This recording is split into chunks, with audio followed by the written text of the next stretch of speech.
Hello, folks, and welcome to Totally Tanked, the Tankies podcast in Tankville. It's Saturday, September 7th, 2024. This is episode 62. My name is Rob this time, and I'm joined by... Hello, I'm John, and welcome to the Tanktainment Answer to Wayne's World. And what tank are we doing today? Why, it's the wonderful world of post-war heavies, as an arms race was broken by the material limits of steel and tactical bridging.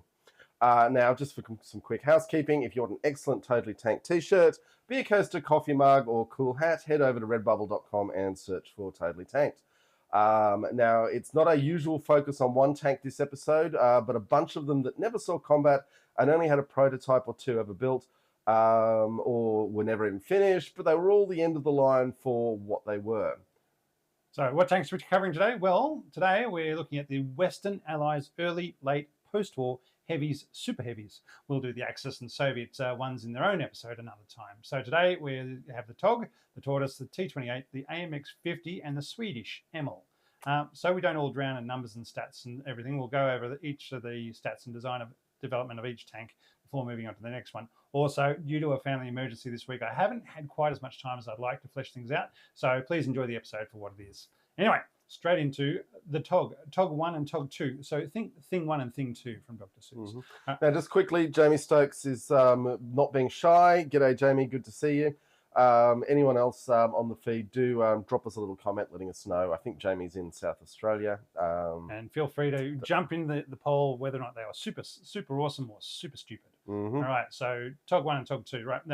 Type, super heavy tank. Number, built, one of each. Mm-hmm. Mass, 80 tons. 80 tons, John. Yep. Big boys. Big boys. Length, 10 meters, 10.1 meters long, 3.1 meters wide, and 3 meters tall. The TOG 1 had a crew of 8. Commander, gunner, loader, driver, 4 sponson gunners. So it had side sponsons because you can't have a proper tank without side sponsons. And hello to Brandon Make Stuff and Oblong Lemon. Sounds perfect. That's how you want a lemon, oblong. Yeah, that's right. Great improvement. Right. Well, TOG 2 had a crew of 6, sometimes 7. Commander, gunner, 2 loaders, and a driver and a co-driver. So TOG 1 had 62 mils of armour, and the main armament of the 75 mil howitzer in the hull. So think the Char 2B, and a 2-pounder in the turret, with side sponsons with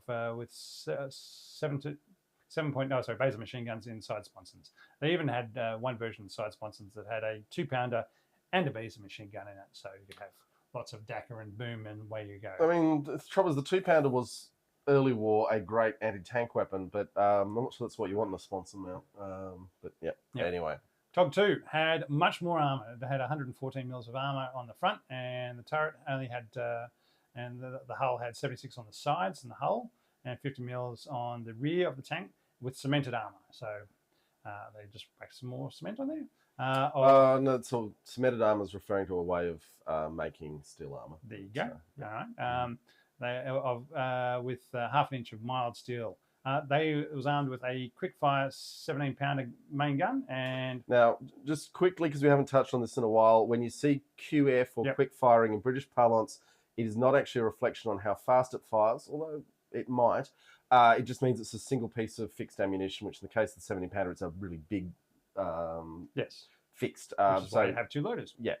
QF just means they're not putting multiple parts of the round together in the gun before they fire. There you go. Mm. All right, and a Beezer machine gun. Plus, they were designed with Beezer machine gun side sponsons. Both had the Paxton Ricardo diesel engine, 12, with driving an electric generator for 600 horsepower. So you had a diesel engine driving the electric generators, which is then turning your road wheels. But a 600 horsepower tank at that stage of the war is actually some decent output for a British tank. And the reason why it was so long is because that's what they had. That's the limited. It was not a small engine. That's why it had to be so long. It's 10 meters long for the hull, which meant that to fit all that in, it was a really big engine. That's why that was so long. All right. But diesel electric does solve a lot of torque problems. Yes. Because you just pump the volts down the wire, and then the electric motors don't have a lot of problem with torque.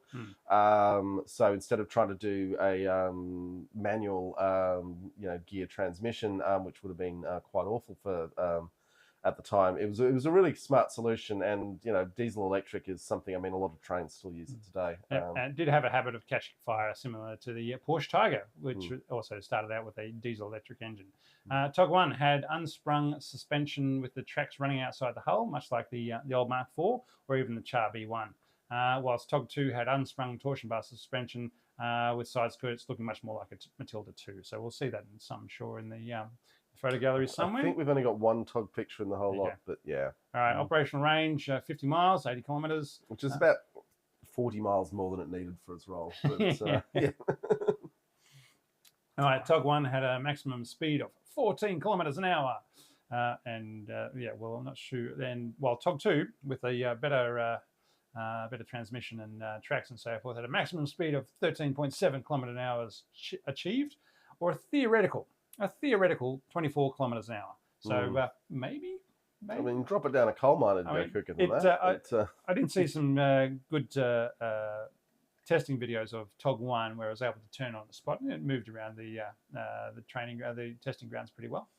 I mean, you got to remember there is this narrative that the old gang, which gave Tog its name, were dinosaurs of the last war who weren't ready for the modern blitzkrieg. But more to the point, they were specifically trying to make a breaching tank for attacking heavily fortified lines.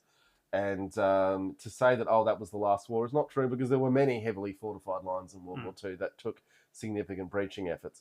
Tog was just, I think, more than anything, too much resources for something that could be better replaced with an engineering vehicle. Yeah. Anyway, I love a quote from one of the YouTube videos I watched. It said, "It's simply glorious. It's large and powerful, and when it moves, the world pays attention. The sheer size is representative of might and breadth of the British Empire, and while it might not be the most ferocious of fighting instruments of war, it definitely commands respect, even amongst its enemies." But enough about David's mustache. Let's talk about the Tog. Yeah. I thought that was a cracker of a comment, and I just had to share it. It's referring to David Fletcher of the of Tank Museum fame. Yep. And for those that don't know, the name Tog is derived from the old gang, referring to the chaps at the War Office who designed the tank, most of whom have been part of the 1916 Land Ships Committee during World War I. And they certainly looked the very model of a land ship. World of Tanks even had a boat version of the game built where you drive a Tog 2 ships around in the water, blatting away at each other. So the old gang included Sir Albert Stern, Sir William Triton, Sir Eustace Tennyson, Danecourt, Sir Ernst Swinton, Harry Ricardo, and Walter Wilson. I'm sure there's a couple more sirs or colonels in there, but anyway. Some OBEs, I suspect. Yeah. And surprisingly, these gentlemen designed a tank for the mud trenches and shell craters of World War I. Which I dispute, but yes. That's what they were designing for. Look, and it would have achieved all those things across a 16-foot trench gap. And I still think when a tank is this big and slow, it becomes a magnet for heavy fixed artillery, and that's a problem that never solved. And that's shown in World of Tanks quite a lot as well. Okay. The Tog 1 prototype was delivered in September of 1940, but suffered numerous issues in testing. There are some wonderful silent YouTube videos of the testing done showing the ability to pivot steer on the spot and cross obstacles. However, the tank required a redesigned fluid drive to the tracks, which took until 1943, which still wasn't satisfactory, after which it was sent to Chobham and never heard of again. On cold, dark nights, you can sometimes hear the mournful call of the Tog 1 lost on the moors. I'm assuming there's moors at Chobham. There's moors everywhere in England, isn't there? Yes, it feels that way. So basically, they don't know what happened after it was set to Chobham. We're assuming it was probably made a range target and blown up. I would guess sold as scrap metal. If it was a range target, they would have spent something to retrieve. Yeah. Anyway, the Tog 2 prototype was delivered in March of 1941. With the next month, an inquiry was put forward to say, would you like 100 of these built? And then 2 months later, they said, well, what about 50? Would you like 50 of these built? But no production orders were made. The initial version only had a 6-pounder gun in the turret and side sponsons with a base machine gun and 2-pounder gun, along with a 75mm howitzer in the hull. In 1942, the turret of a Challenger tank with a 17-pounder was installed on the Tog 2. No, so that's an earlier Challenger, not the famous one. But no, yes, that was the... and the side sponsons were removed from the prototype. This is the tank that is now in Bovington. They admit that the very few people had an interest in the Tog 2 until it made it into World of Tanks, where it's hugely longer size and massive hit points. In particular, British character made it a fan favourite. See, I reckon Lindy Beige predated this with his video about the Tog 2, back when Lindy Beige was interesting. But I had a good interview with Joe McDonald again the other day. He did, yes. I've gotten onto Joe's battle blog since then, and it's always it's interesting looking at the life of man on the front lines. But, I mean, I still like a lot of what Lindy Beige does, but and he's used to be very heavily tank leaning. Because he found that those worked well. Yeah, but I'm just saying his output in the last few years has not been what it was.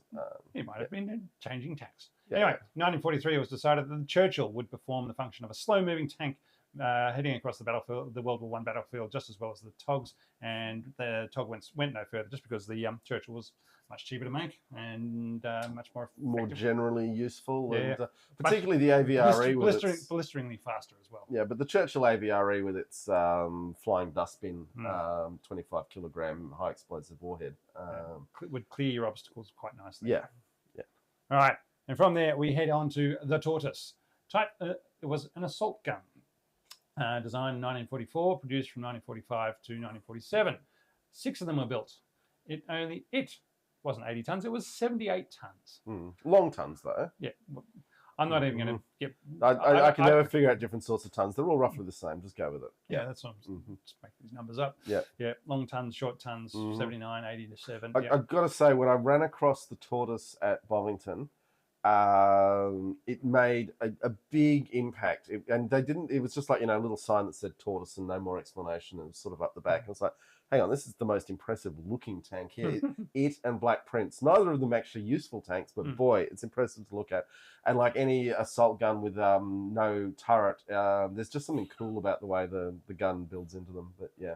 Brandon's saying my frying pan is probably made from melted Tog. There you go. You must be able to Could well be. All right, so length, it was 32 feet, so again, another 10 meters long. 7.4 meters long hull, so that was the length was including the gun forward. Almost 4 meters wide and 3 meters high. It had a crew of 7, which is commander gunner, 2 machine gunners, and 2 loaders, and the driver. It's an interesting thing. A lot of heavy tanks, you'll get the 2 loaders, which seems kind of sensible. Yeah. But then when you look at modern tanks with 120 mil guns, like you just do it yourself. Yeah, but I think they're the rounds nowadays, even though they're just as long and big, they may not be a bit less brass, maybe. Yeah, because you're not firing hard, just a solid round, a solid shot, or whatever it is, solid piece of steel to penetrate the armor. True. All right, armor, 7 to 9 inches, so 178 to 228 millimeters. It's getting into warship territory, and a heavily armored warship at that. Yeah. Even 33 mils on top and an inch underneath, because they wanted to protect it against mines as well from blowing up from underneath. All right, main arm was a 32-pounder, so 94 millimeter gun, which is why you needed the 2 loaders, even though even then they had 2-part ammunition. Oh, they went to it later. Originally, it was a QF, quick firing gun. Yep. Okay. So I heard somewhere that it was actually started out as like a 37-pounder gun, and they just put a smaller round in it, even though it was the same diameter. So okay, I couldn't find another reference to that after at the end of this week, after everything else was happening. So I said, yeah, we'll see whether or not I put that in. Anyway, in the top turret, they've got a Baser machine gun. They've got twin Baser machine guns in a turret in a cupola / top turret, and another one in a ball mount in the hull, in the bow gunners. Right. Yeah. So it wasn't coax because it was because it only had the, what do you want to call it? It's not even a ball mount main gun. You just don't have coax for that. Because anyway. Sure. Yep. The Rolls-Royce Meteor engine, V12, 650 horsepower. 6 speeds forward and reverse, which meant, and with its Merritt Brown transmission, it could go old Merritt Brown. It could go as fast backwards as it could forwards, which that's when we get to it. 140 kilometer range and blistering speed of 20 k's an hour on road or 6 k's an hour off road. It did not deal with broken terrain terribly well. Sorry, I was trying to set up the next video. Yeah. Yep, okay. All right. So the design and development, it's worth noting that it's a heavy assault gun, but still a tank in UK service, unlike the US, who had stricter roles as to what a tank was, stricter rules as to what a tank was. Specifically designed for clearing fortifications of the Siegfried Line, also known as the West Wall. The Brits went through 18 designed, but eventually settled on number 16. The other designs were pretty wacky with flamethrowers, machine gun anti-tanks, multiple main guns, multiple machine gun cupolas, front and rear facing. The final design had a 32-pounder gun, twin beasts of machine guns in cupola, and a single ball mount in the hull. All were designed with the idea of 60-40, 60% of the arm on the front and 40 on the rest of the tank, which I'm not sure if it's exactly what the rest of the world's followed since, but the idea of, you know, putting all your arm front towards enemy, yeah.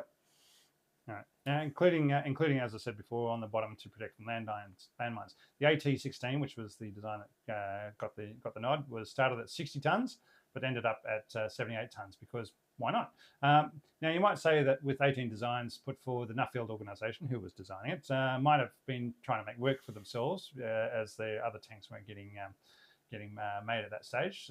Look, we know my theory that the Nuffields were just trying to do whatever would make the Germans win. Yeah, so they could keep getting paid and keep staff on the roster. But eventually the AT-16 was approved, and in February 44, an order for 25 tortoises was made with no need for a prototype to be in use by September of 1945.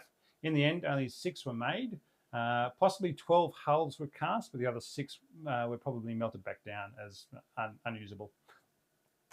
It also helps to have Winston Churchill's son-in-law on the design team because nepotism is real, and increases your chances of getting of success greatly by having somebody in charge, in power, making decisions. It's also just, yes. You know, that son-in-law's going round for dinner on a Sunday night, and you know, Winston's saying, "How's work going on that super big tank?" And you don't want him saying, "Oh, I'm being held up by bureaucrats in Whitehall. They've got no clue. They're holding us back." You're always going to make sure this guy's got what he thinks he needs. It's just the way of the world. And lack of a turret does not make it a tank destroyer or a self-propelled gun, as they were operated by the Royal Artillery, not the tank regiment. So that's one of the things to note about it. Among the 18 versions, that there were many different road wheel configurations. They had a single wheel, then 3 double bogies, or 4 double bogies and 1 single wheel, or 1 single wheel, then 3 double bogies, and so on. So there's lots of different, those 18 designs, there was lots of different ways of putting it forward. Which is all about the weight distribution and how the weight gets handled. And until you build it and start testing it, you're not going to know. Yeah. So even at 78 tons, it was fairly reliable with a Merritt Brown transmission. For ease of transport, it had narrower transport tracks that could be fitted after removing the side skirts and the outer bogies.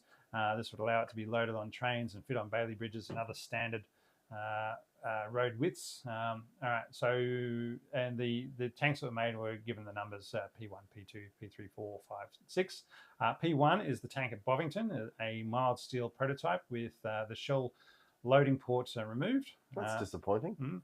It is in running condition. Yeah. They got it up and going for the 2011 Armageddon tank parade, whatever. P2 was held at Bovington. Tankfest, that's it. P2 was held at Bovington, I think, until the 80s, and then it was scrapped. P3 was used as a target in Dorset, again, somewhere out in the moors. P4 and 5 were sent to British Army on the Rhine and used for testing of roads and bridges to see how heavy a tank you can take on them. That's a really good idea. You'll find out later that most of these super heavies, their role became, let's figure out what happens if we put really heavy things on things that need to be able to hold really heavy things. So not only was it figuring out whether or not they were looking at what roads Allied tanks could use through Germany in case the Russians came running through. And of course, that was secret information, because if the Russians were then trying to use roads that couldn't take the weight of a tank, and the Allies were using roads that could take the weight of a tank, then you've got a strategic advantage there. And of course, every bridge that's rated for 35 tons, of course, can take more. Because if a bridge fell over if a 35-ton bridge fell over with a 36-ton load, people would be upset. But How much more? Mm. That's so they also used them for punching holes in Panthers to make sure they could take on the IS-3. Now remember that name, boys and girls, the IS-3. They probably ended up as range targets in Germany. P5 even had its gun removed and a special ground pressure jack added to it for testing purposes. So yeah, how that all worked, I'm not an engineer, so that's what they did. All right. P6 was taken to Scotland and used as a range target where it still sits, but it can't be moved as it's in a special scientific significant area and would cause too much damage to remove it from that place. Huh. Yeah, so it's still weird. sitting out there in the Highlands or wherever it is. I'm going to say Scotland. I'm going to say the Highlands. All right, the T-28, aka heavy tank T-28, aka super heavy tank T-28, aka the 105mm gun motor carriage T-95 or T-95, aka the Doom Turtle in World of Tanks or War Thunder. So it's now known as a super heavy tank. Though, I mean, a 105mm gun in an era where the Soviets were putting 102mm on the 122 on on the IS-2 seems a little undergunned for a super heavy assault gun, doesn't it? Well, it depends how much bang you get for it. I mean, for those who are watching on the video feed, the mantlet was insane. As were the tracks. It seems like a lot of tank for a gun that was not that big. I mean, it was bigger than the 32-pounder. Sure, but yeah. Anyway, I'm just saying that the Soviets were going around. It's not the width of the gun; it's how you use it. Oh, come on, that's not true. Don't know who you've been listening to with that, Rob. Anyway, it's built by the US, produced in 1945. They only built two. It was 95 tons, winning the game for heaviest super heavy tank. 36 foot long, 14 foot 10 inches wide, 9 feet 4 inches high. Crew of 4. With 12 inches armor on the front. They started out with 8, and then they said, let's just whack another 4 inches. I mean, we'll be right. We just need 12, another 4 inches. Now, sorry, important to note, in battleships, 12 inches of armor would be considered adequate on a, say, 1910 era battleship. That's a lot of armor to put on a land vehicle. Yep. All right. It had the 105mm T5E1 gun with 62 rounds in the tank, with a secondary armor of a 50 cal Mardeuse on it. It had a Ford V8, 500 horsepower. 500 horsepower on a 100-ton tank. Yep. This is a problem. Gasoline engine. Double track horizontal volute spring suspension with an operational range of 100 miles. Maximum speed of 8 miles per hour. And yes, I make an effort to take out any metric references from American tanks because otherwise they just get confused. And tanks do get confused. They do because but I make sure metrics for everybody else, but Americans, they get imperial measurements. All right, design and development. The US, as we were saying before, had much stricter rules on what is a tank. Possibly for funding reasons, as we've seen, Congress likes to only pay for so many tanks at a time, but you can usually sneak a mobile gun platform past them more easily.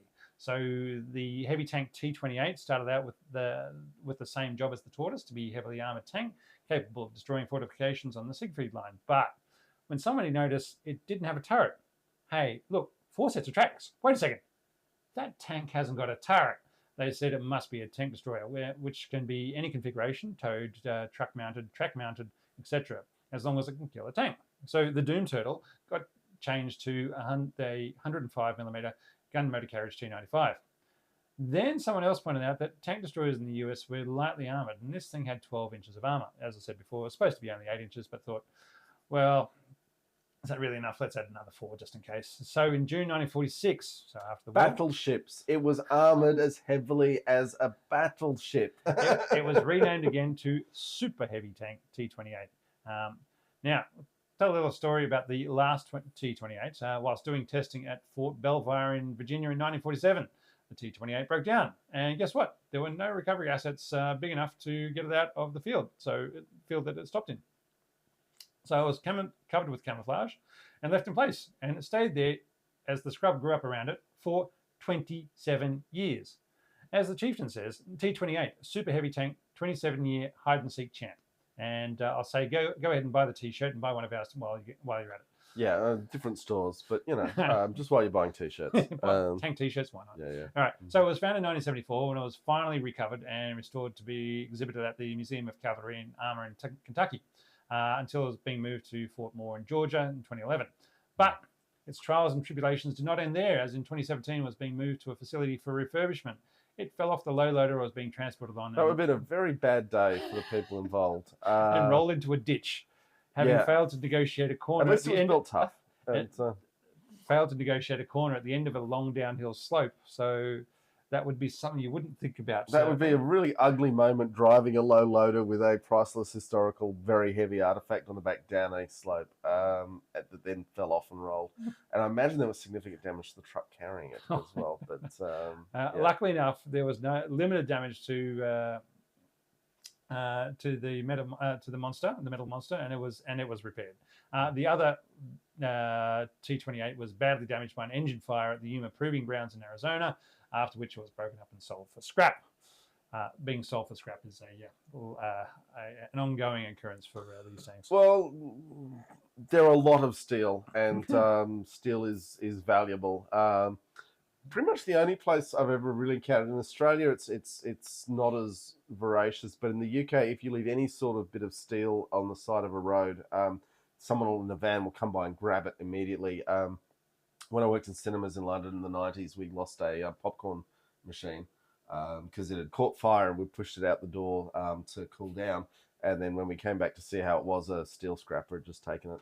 And when the steel price drops too low, the steel scrappers stop working, and suddenly cars start banking up on the highways there because they're just used to the steel scrappers taking them away. There you go. Yeah. Right.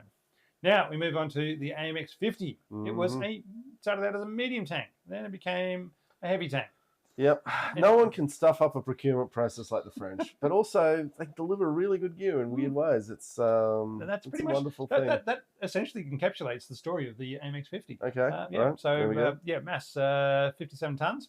Oh, it's a baby. No, you're not even the babies yet. 7.3 meters long, 3.4 meters wide, 3.35 meters high. So. Still quite high for what they want. Well, the reciprocating turret adds oscillating. The oscillating turret, yes, does add a bit.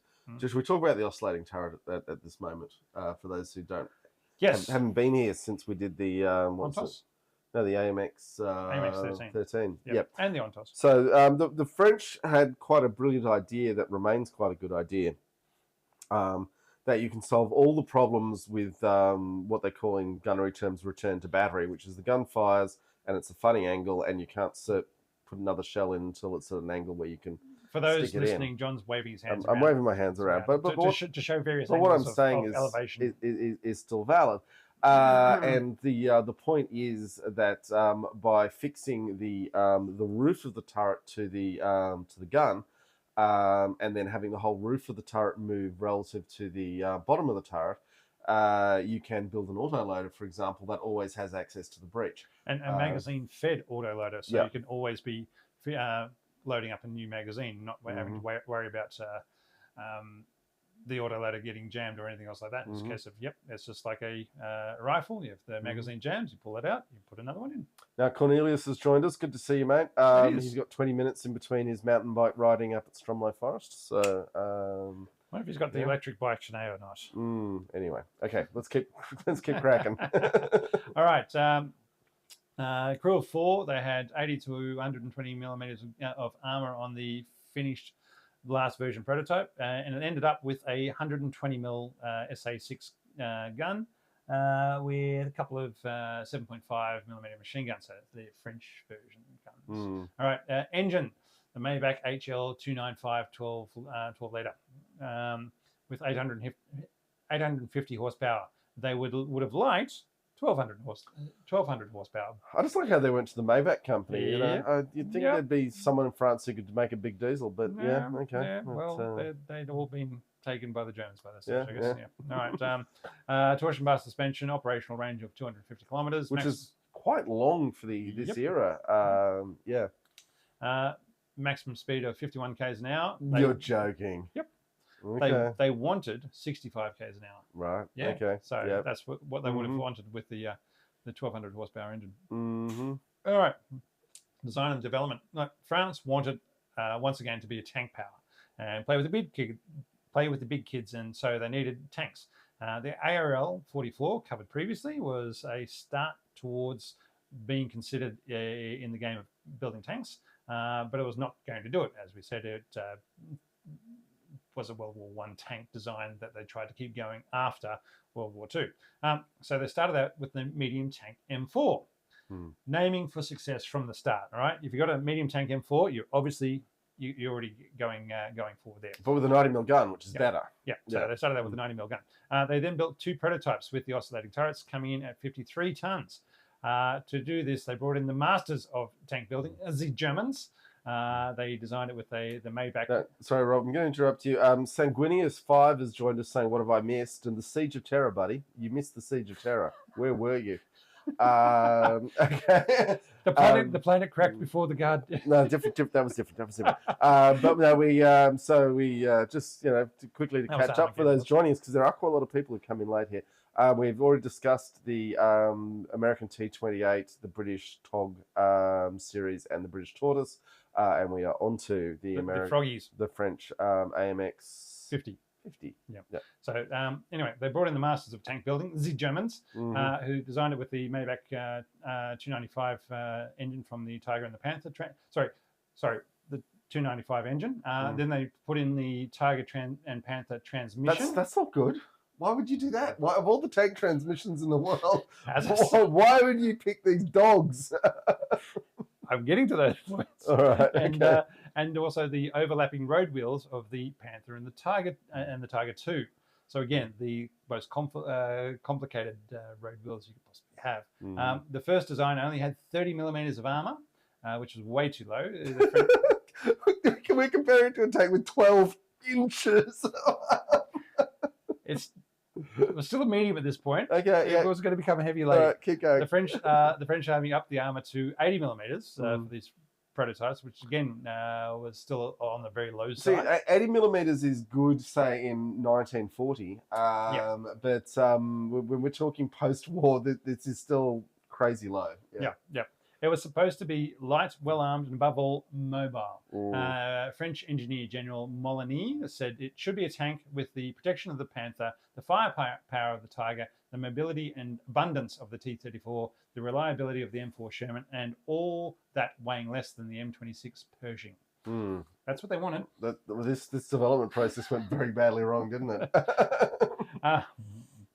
And the French wanted to be the ones rearming Europe, and saw the AMX 50 as the obvious choice. So they were designing this, saying, look, the Belgians, the Dutch, and the Germans, they'll buy this from us, and we'll be doing the world a favour, and we'll have a magnificent tank building industry that the world will be jealous of. And whilst they had lots of features, whilst the tank had a lot of features with the oscillating turret and the aiming and the autoloader and so forth, they could not overcome the flaws of the tank. The Maybach engine could never produce the level of power wanted, 1200 horsepower. The Nazis built their large overlapping road wheels due to the lack of rubber, which did not affect the French, because certainly in peacetime. But because they had still had Vietnam providing all the rubber they needed. It is worth noting and under-remarked that American industry went from the fall of Malaya in 1942, which was making 90% of the world's rubber at the time, to a synthetic rubber industry that could completely replace that in about 6 months. It was incredible. And these days, they probably already had the chemical stuff ready to go. It's just there was no market for it Yeah, because yeah. it was cheap rubber. But even rolling it out with the technology already known about it, it was quite remarkable and incredibly important for the war. These days we don't think of rubber as being that important, but in the 1940s, It was a strategic resource. Yeah. The world wanted just like you couldn't build anything without rubber components in it. Yeah, just like potassium had been there 100 years beforehand type thing. Well, saltpeter. Saltpeter, yeah. Yeah, for gunpowder. Yeah.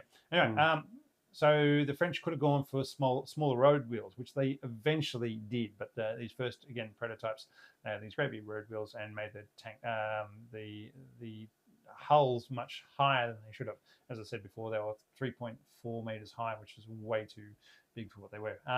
The oscillating turret was good for magazine-fed autoloaders and armor for volume, and gun elevation was very good. Was no good for nuclear protection, as you cannot seal the two oscillating parts of the turret from the outside environment. That's just not nuclear. That's also your biochemical weapons. But at that stage of the game, there were everyone was thinking about nuclear. That was the main focus.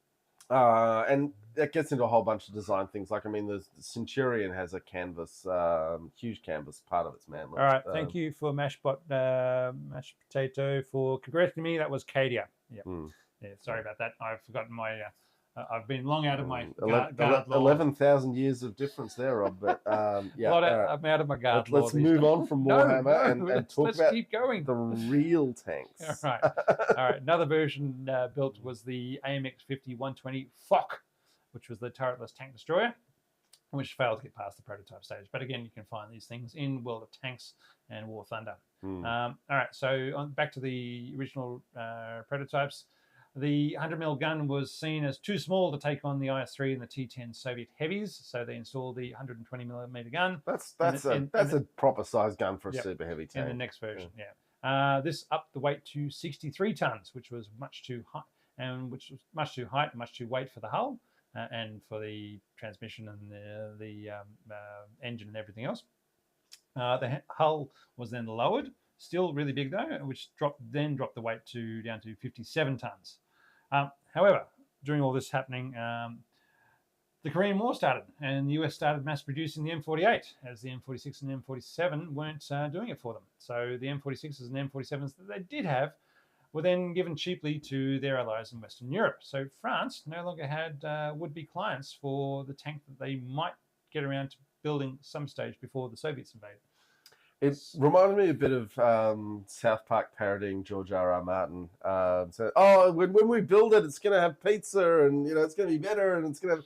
It's like build it, show us the thing, and then we will buy some. But get it, show us the thing.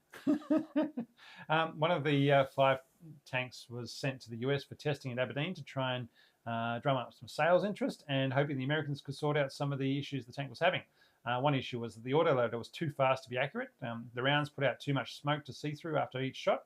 So whilst it was capable of firing 15 rounds a minute, it was usually only 2 to 4 rounds a minute. So they went to the US to get smokeless ammo.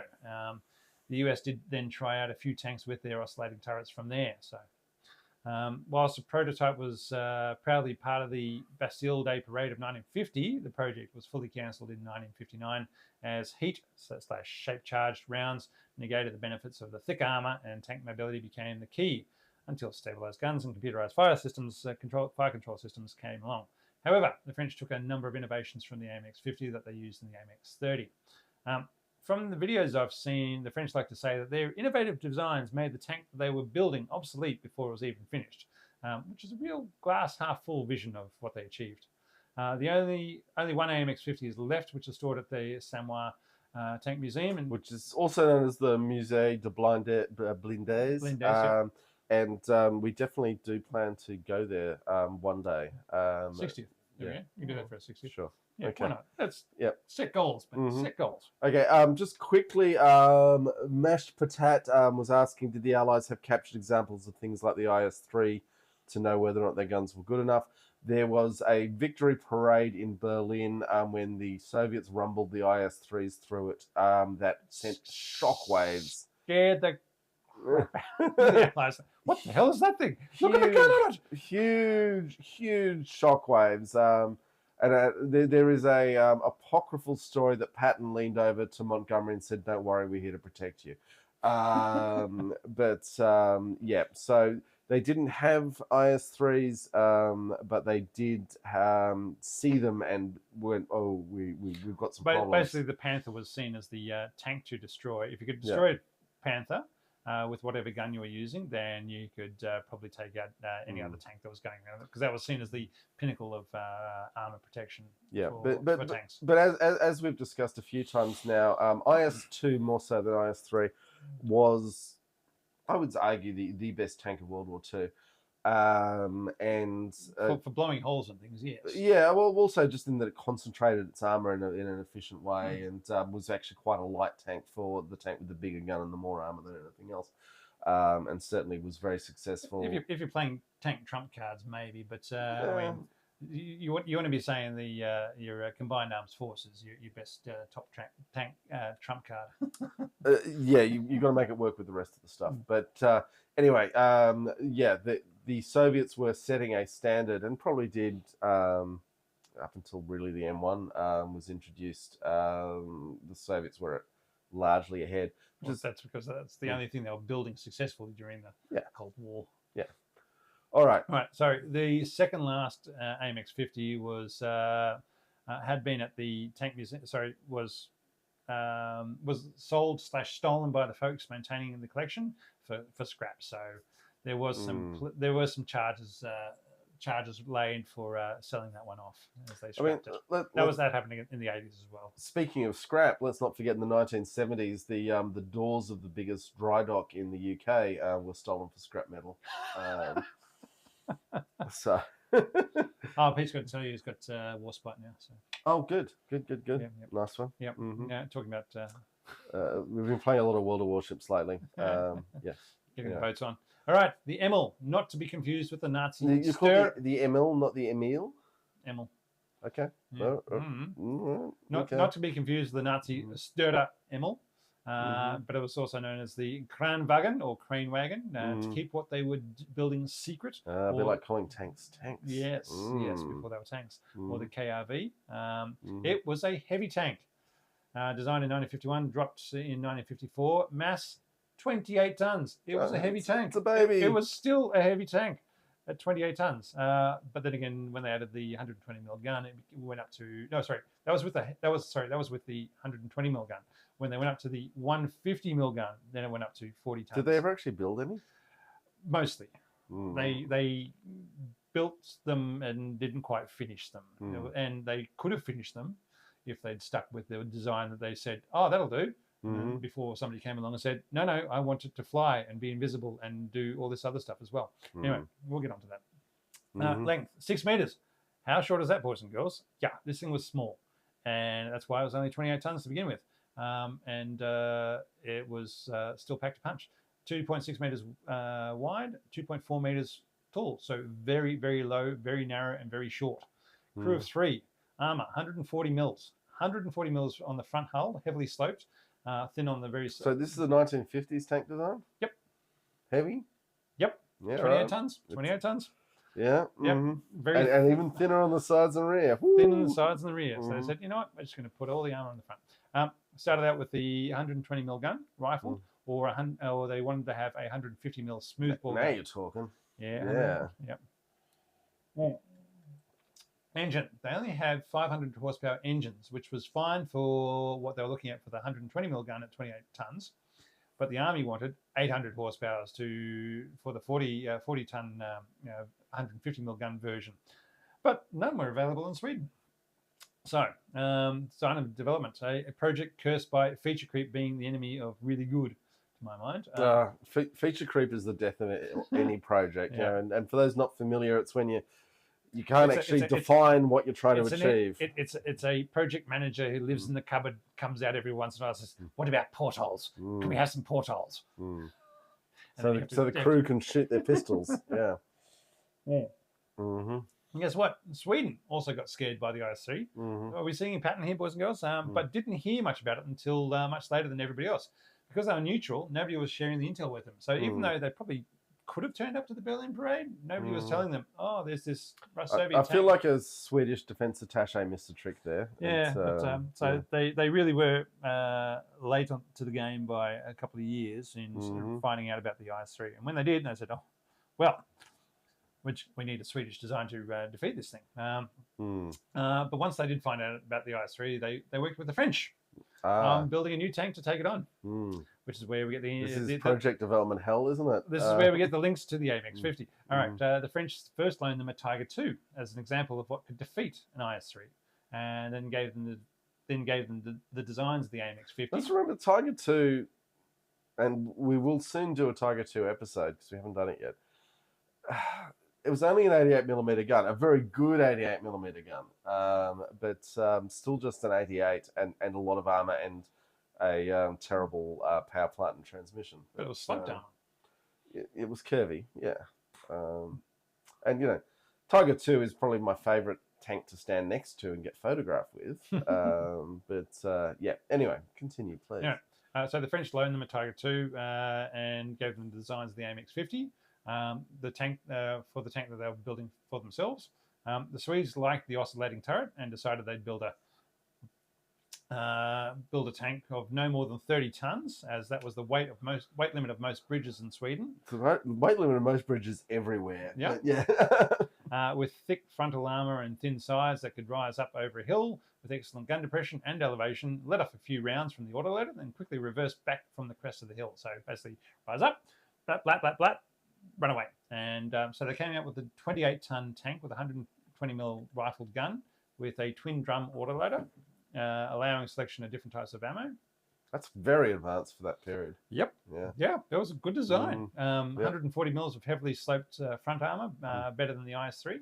A very small profile, low, narrow, and short. The low chassis enabled the 500 horsepower flat engine design that could accelerate the 28-ton vehicle very quickly. So the way that the engine, the flatness of the engine allowed the hull to be so low to the ground as well. Needless armor. Yep. All that sort of stuff. So they had a really good design there, all of which was available in Sweden at that time. And a successful chassis prototype was built. So they built it. However, the army then decided they needed a 150mm smoothbore gun just to be sure it destroyed any target. No matter what came in front of them, they wanted it dead. And 150mm smoothbore, assuming you got the right ammo for it. That's a good point, John. Assuming you got the right ammo for it, which they didn't. I'm just saying that's a big gun. It is a really big gun. It will kill some stuff. Yeah, they had ammo for the 120mm gun, which then needed the 150mm version. Then needed a much bigger turret, which then increased the weight, needing a 800 horsepower engine, which they didn't have, and a bigger chassis. They also didn't have a 150mm gun or 150mm gun ammo. So the Soviets had already declared the IS-3 obsolete and moved on to the T-54-55, which the 120mm gun was more than enough for. So while Sweden tried and failed to build or buy all the things that they didn't have to fight a tank that had been replaced, rather than use the things that they did have, the project got cancelled in 1954, and they bought Centurions from the Brits, who really needed the money. The Brits really needed the money at that stage, and so that's why they... And Centurion was a bloody good tank. It was, but... At the same time, I mean, Centurion versus 150mm, I would say fundamentally a medium tank. It would have been awesome. A 28-ton tank with a 120mm gun that could run around at 50 k's an hour, because it was designed for to be the same as the AMX, to the quickness and acceleration. And literally, I could not get a picture of this vehicle. I had to use a design drawing. So they, as I said, they built the hull, they built the turret. They didn't have a gun to go in the turret because of the stuffing around, but they built a turret simulator that a dummy turret that weighed the same, so they could try it all out. So that's where they ended up with that. But they never actually finished it, because they could have, except that, as I said, the feature creep came out and said, we need a 150mm gun. God damn those creeps. Rather than both as saying, well, we've got a 120mm gun, we've got 120mm ammo, we can put all this, and we've got a 500 horsepower And for engine. the era, 120mm gun was actually very advanced. Huge. And we've got a 500 horsepower engine that will take this 28-ton tank that will go over all our bridges and across all our land at 50 k's an hour at least. Should we just go with that? No, we have to have 150 mils. And to blow up the IS-3. You mean the IS-3 that nobody's using anymore? To save it's already retired. Yep. Yeah. Now, long-time friend of the show, Tasman, has joined. So, g'day, mate. I hope things are all going well with the mother-in-law. Okay. Conflicts, nil.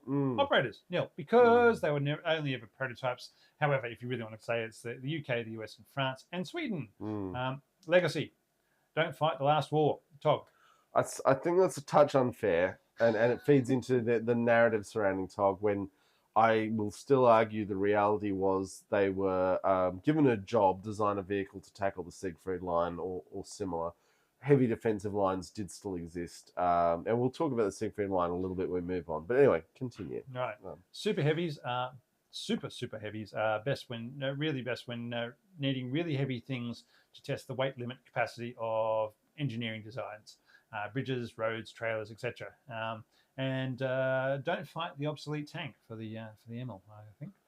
Yeah, it's let's go back just a touch there in that, you know, I mean, a super heavy is basically delivered by rail to near the fighting, and there is a specific hardened objective that has to be taken.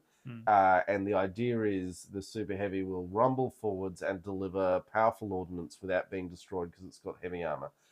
And that is a very specialized role. It's not a main battle tank. You don't take it everywhere. It doesn't do everything. But in war, there are times when you'll wish you had it. Sorry, I forgot to put in the script all about the T-28 and its extra set of tracks. Oh yeah, no, yeah, I love the track carrier that they had to tow. It was it's been a difficult time the last couple of days. But the T-28 has 4 sets of tracks, of which you take the outside sets of tracks off in order to go across bridges, fit on trains, all that sort of good fun stuff. Otherwise, it would be too heavy. And the way, so there's a long, boring process to do that. But once you take them off, what do you do with this? I don't know, what, 5-ton versus a lot of, or 10-ton, lot of tracks and bogies. What they came up with was they'd hook them together and special trailer and give it a tow bar, and the tank would then pull its own tracks, the extra tracks behind it as it moved along. It had a little trolley to come along, come along, tracks, we're going this way. Now, I imagine there was a lot of cursing and swearing where they had to line this trailer up to feed the tracks onto the onto the sprocket to get it back installed. But you're still better with a dedicated trolley doing that than having to have the poor grunts. Particularly, I mean, these tracks would have weighed, what, at least 5 tons. Look, I have no idea, but I'm going to make up that number. So that's a good number for me. Yeah, because 5 tons is around what heavy tracks weigh. And so you're much better off having a trolley that is designed to slot in and feed the track in, and then the tank can pull it around and you hammer the last pin in. Yeah. But still, it would have been an awful lot of cursing and swearing every time you had to take the outside tracks off and put them back on. Well, the Chieftain's video on it said how long it took and what they did with it also. I can't remember how long that was. All right, so there were lots of mentions online comments about how people didn't realize that these were real tanks and not a made-up tank solely for War Thunder or World of Tanks. Well, when we say real prototypes, yeah, no, but the thing is, they actually exist. They're in museums. They were physically built rather than just being a blueprint tank, which a lot of those tanks are. But and so it was interesting to note that those games actually hugely increased the popularity and knowledge of these things, and then for people to realize, so the knowledge of their online version of these tanks came before people's realization that these were physical things and could be seen at, say, Bovington or Georgia and so forth. And the last thing I'll say, second last thing I'll say for all this is that it's all the IS3's fault. I would say it's all the Siegfried Line's fault, but the IS3 definitely has a lot of blame to go around. Yeah. Now, for those wondering, and I know this is the most important thing for a lot of you. This is the only thing that we're really here to do. Yeah. Only the T-28 seems to get a role in Girls und Panzer, even though the only the Emil would possibly fall Emil. Emil would fall outside their design rules. Maybe the AMX 52. I guess even girls on Panzer could not suspend disbelief enough to have togs and tortoises zooming around the battlefield like the other tanks in the manga and the anime. That'd be kind of cool, though. I know it would be very cool, but the fact that they even got the T-28 in there, I think it just sits in the movie. It just sits in one place and blats things. But the point is, most of the tanks in the anime and manga are moving around at supersonic speeds type thing. So anyway. Now I just want to. Oh, hang on. Brandon Mate Stuff says. Okay, sorry. That was a point about his Hilux. Okay. And the Mouse and Sanguinus is saying hello. Okay. Oh, hey, Graham from XA Coupe Guy. Heading back to Australian Armour Artillery. Yes, Graham, we need to talk about driving tanks. We got some ideas. I think it goes left stick, right stick, front. So Graham was driving the M3 around the Osama Fest. Now, talking about people going off and driving driving tanks, I see that Maximus, Cone of Arc, Sofa Line, Chieftain, and Lottie all got invited to the Keynote Tank Weekend in Canada to drive tanks. So I'm wondering where our invite was. But then again, we don't actually have the useful skills to bring along to those. No, and we're not as famous. I know, but it'd be nice to.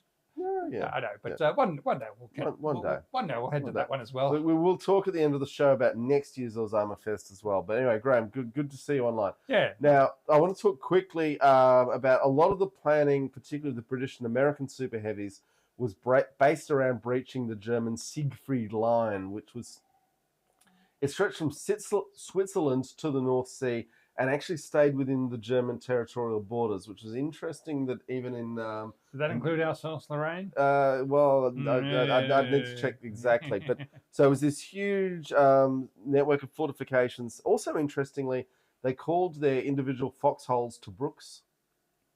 So they were so impressed by the... I'm assuming after Tobruk rather than beforehand. Yeah. They were so impressed by particularly, frankly, the Australian defence of Tobruk that they took this idea of fortified little bastions and it ended the language. It wasn't the bastions, it was the active patrolling Anyway, that's what they called Tobruks. Okay. Yes. And this was, the Germans called it the West Wall quite often. And this was where all these big heavies were designed to be able to cross the trenches that the Germans had dug. Now, the line was overrun in late 1944 before these tanks could hit the field, but 140,000 US casualties were part of the Siegfried Line operation. That is an enormous human toll. Now, admittedly, casualties is wounded as well as killed, but the wounded are going to carry those for their lives if they get counted as a casualty. And you could argue that some super heavy bunker busters to assist with that breaching could have saved a lot of lives. 140,000 is that's a big war on its own. Anyway, so I thought we'd go with that. Okay, what's happening in the poll, Rob? Super heavies are super awesome, 62%. Super stupid, 38%. So some of you folks have an idea that these tanks were not super awesome. Now, I don't know how you came up with that idea, but I just don't think it's right. Anyway. Okay. Anyway, that's what they're doing now. There's plenty of time to vote in the second half of the show. Now we are going to cut to a chat we had with historian, author, and role-playing game sourcebook we nerd creator. out a lot. Yeah. This was one of my favourite chats we've had. Anyway, Russell Phillips, who is a friend of the show, and has done a lot of things that have got conjoined interests. A lot of source books on armoured vehicles, both Western and Soviet or Eastern Bloc. Yep. So feel free to go have a look up his stuff. He knows his stuff, and he's put it all together in source books that are available to just be able to say, oh, that is a BMP one something or other, and away you go. Yep. Anyway, so we hope you enjoy our chat with Russell Phillips. We'll be back in around half an hour to. We've got a lot of stuff in the world of wars and tanks to talk about in the second half. But in the meantime, we really hope you enjoy this chat.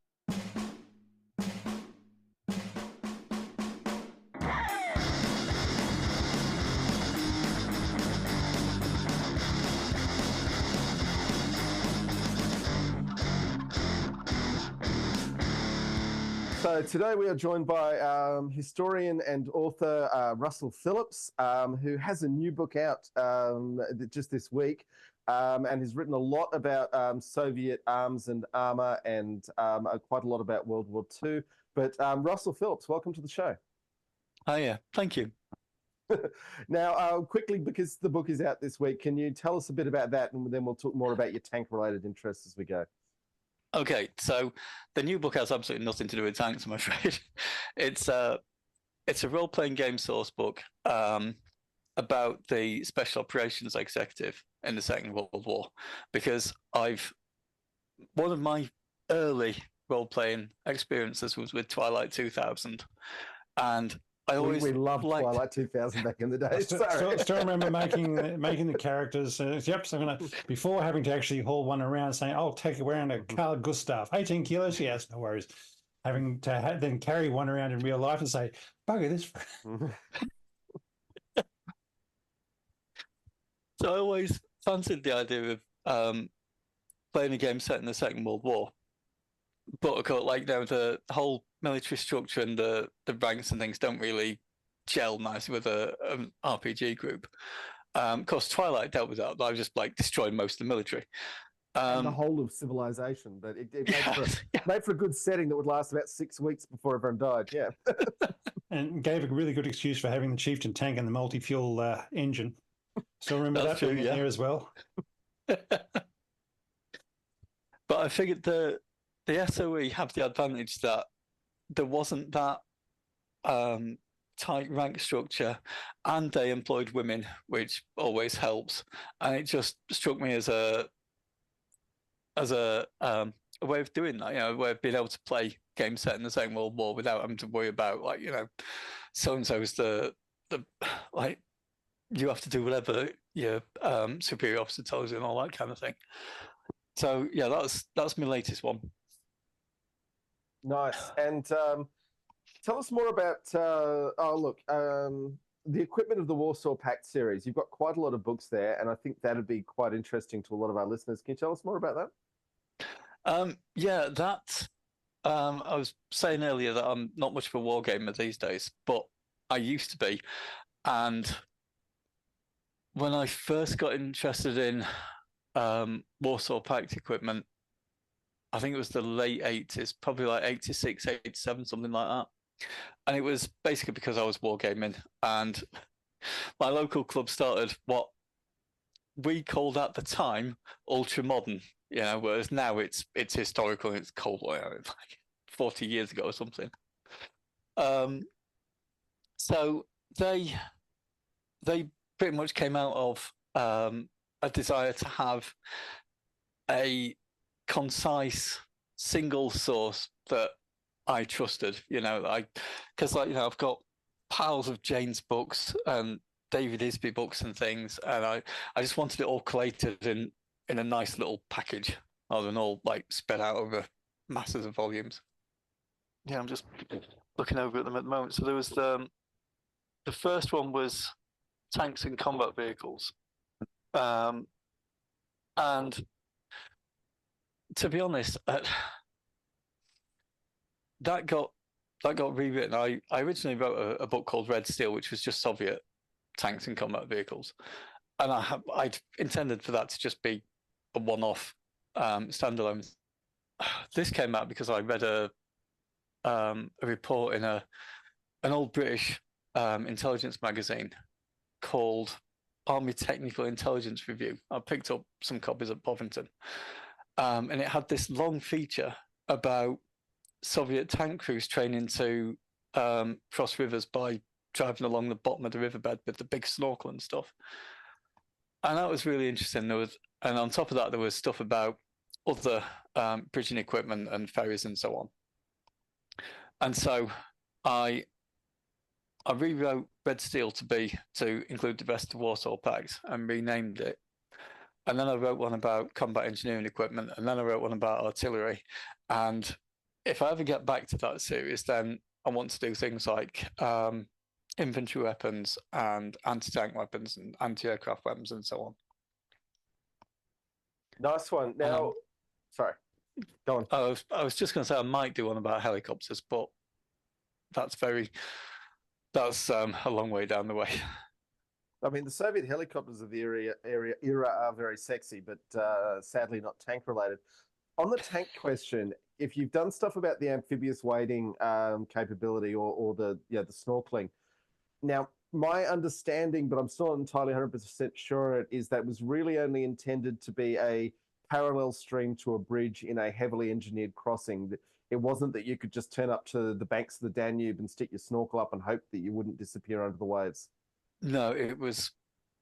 All my indications are that it would be a very planned thing. Yeah, you couldn't just turn up and drive because there was all sorts of things that had to be just right. There was like the river current had to be less than something like 5 kilometers an hour, I think. And the bottom of the riverbed had to be solid enough that it would take the tanks. And the approaches had to be gentle enough that you could actually drive down and up. And so, yeah, there was a lot of restrictions and things that you needed. So and also you needed to know for 100% fact that the enemy hadn't put one single anti-tank trap down the bottom of the river there. Yeah, absolutely. Yeah, because that seems like a really easy thing to do. I guess if your sappers have probably got if they got any scuba gear, they would have been plotting it out already and figuring out the terrain under the water.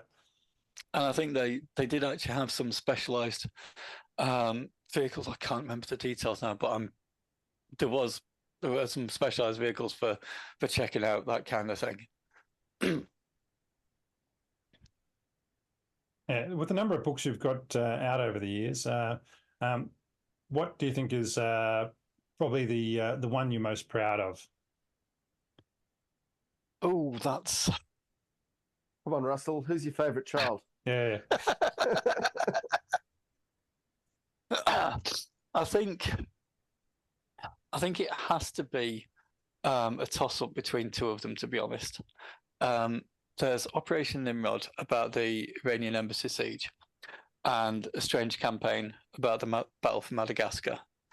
Neither of them feature very many tanks, but there are some on Madagascar. No, that's the thing is we covered the Tetrarchs that were flown in there, and the there was some of the French tanks that were already there. I can't remember. Oh, there was the not the Cardinaloid, the British 6 tons that were there or something like that, being used by the French. Maybe. No, I don't think they had armored cars. No, they had armored cars, but anyway, the Tetrarchs were flown in, and something else was brought in as well. There were Tetrarchs and Valentines for the British. That's the Valentines. That's what they of. But they were brought on ships. The Tetrarchs didn't fly in. The Tetrarchs never flew anywhere, did they? That was one of the things that interested me about Madagascar when that's a bit of a tangent, so I'll leave that for a second. But it was the one time that they were actually used as light tanks rather than airborne tanks, which is what they were originally designed to do. But that's I first got interested in Madagascar because my wife wanted to do a children's book about a tank. And so she came to me, she said, so she wanted it to be a proper historical tank, not just a generic thing. And she said, so I want a small tank, but I want it to look like a tank, so I want something small, but looks like you expect a tank to look. So I had a bit of a think about this, and I was like, Tetrarch, that's the one you want. So she wrote a kid's book about a Tetrarch.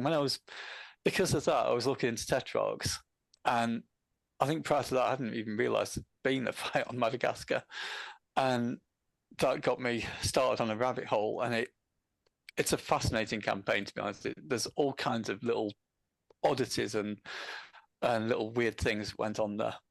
I mean, just the aspect of the naval control of the Indian Ocean. Once Singapore fell and the Japanese Navy were into the Indian Ocean, Madagascar was going to be if it was not held by the British and the Allies, then the Japanese could have been setting up bases there and causing havoc everywhere.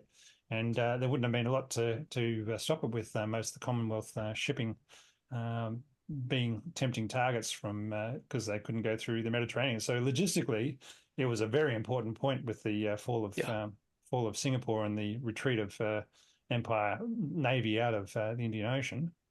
Absolutely, and it was under the control of Vichy France at the time, and they'd previously handed over bases to the Japanese in the Far East. So there was a fear that if the Japanese went to Vichy France and said, we want to be able to base our ships in Diego Suez, and Vichy would just go, yeah, fine, we don't care. And they, if I remember rightly, the authorities on Madagascar did have instructions that if the Japanese wanted to base any ships there, then they were to allow them to do so. There's a very particularly Australian citation which gets applied to this. 2 regiments who earned it and a bunch of individual soldiers that they fought all the king's enemies, and Vichy France is one of the king's enemies you needed to have fought, and you know, there's probably 600 or 700 soldiers who earned it, and it'll be on their tombstones that, you know, fought all the king's enemies. But yeah, it's today. It's like, what do you mean France? We didn't fight France in World War II. They were on our side. we Australians fought them all over the bloody place. And, yeah, we did. Yeah. Syria. And, if you want colonial North fighting, Africa. who do you send in?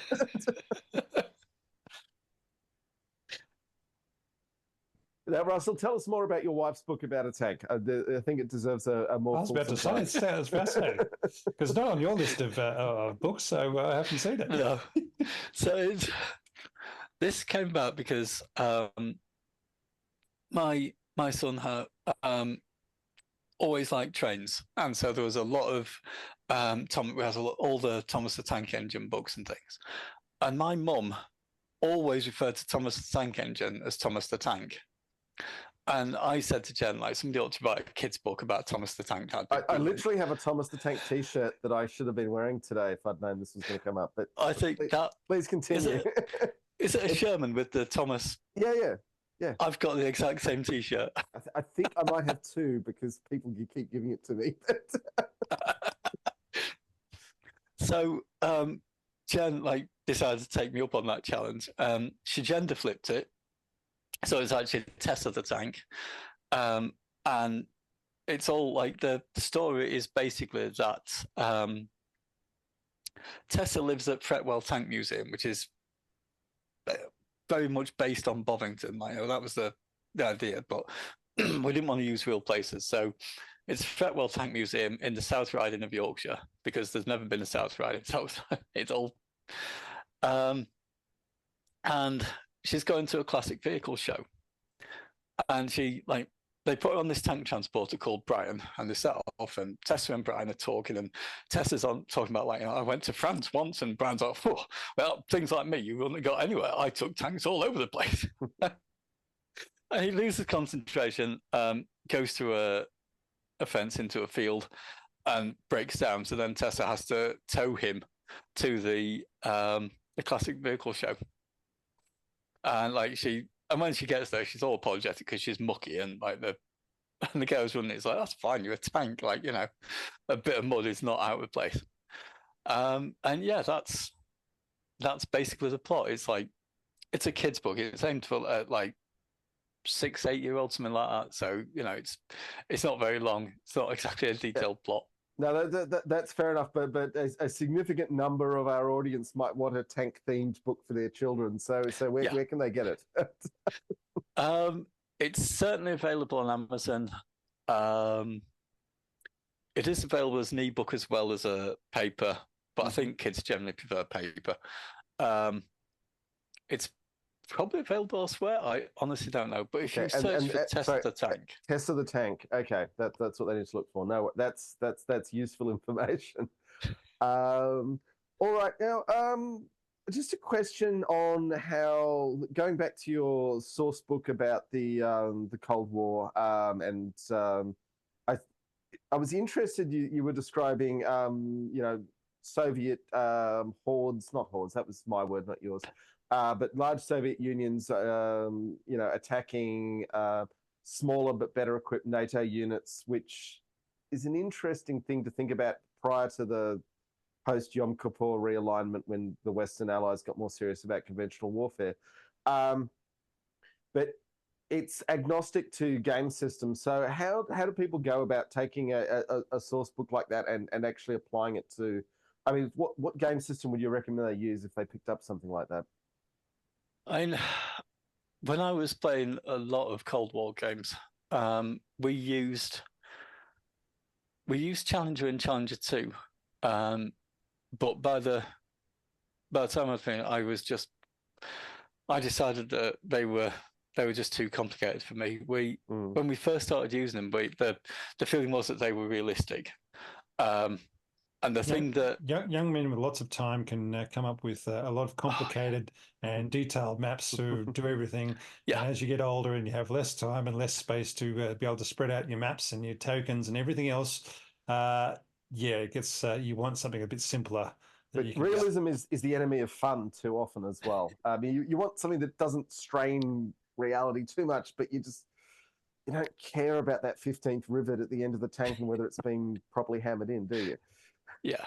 The thing, and to be honest, the thing that I distinctly remember it even now, the thing that turned me off Challenger finally was that, and there was the fact that you had to choose what kind of round your tank was going to fire. And bear in mind that these were, according to the book, they were designed for like up to a regiment on the side. You know, like there's a lot of tanks, and the idea that you need to decide whether the loader is going to choose APF, SDS, or heat is a bit ridiculous at that point.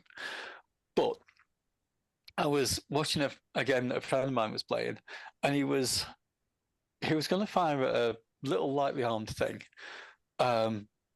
with a big gun. I can't remember exactly what they were, but he was going to fire heat because that was the right, like that's what you fire in that situation. And I said to him, "Don't do that. Fire AP because that will definitely kill it." And he's like, "No, but AP could like just go in one side and out the other. It's so lightly armed." Yeah, I'm like, yes, but in the rules, AP will kill it and heat might not. And as soon as I said that, I thought, what's the point of all this complexity? I can't even go.